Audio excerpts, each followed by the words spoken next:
আল্লাহ রাব্বুল আলামিন বলেন ওয়ালা তাকরাবুল ফাওয়াহিশা মা যাহারা মিনহা ওয়া মা বাতান, অশ্লীলতার কাছেও যেও না, মা যাহারা মিনহা ওয়া মা বাতান, সেটা প্রকাশ্যে হোক অথবা গোপনে হোক, অশ্লীলতার কাছেও যেও না।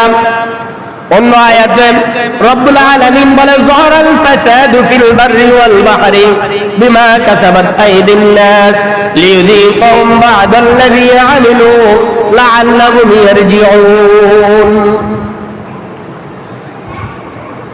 জলস্থলে, মাটির উপরে অথবা সমুদ্রে যত বিপর্যয় দেখতে পাও, প্রত্যেকটা বিপর্যয় গুলোই মানুষের হাতের কামাই।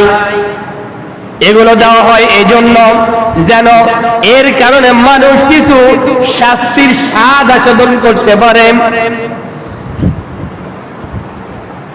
আল্লাহ তাআলা মানুষকে দুনিয়ায় কিছু শাস্তি উপভোগ করার জন্য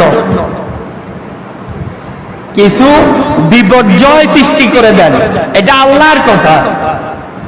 আর এই বিপর্যয়গুলো হয় মানুষের হাতের কামাই।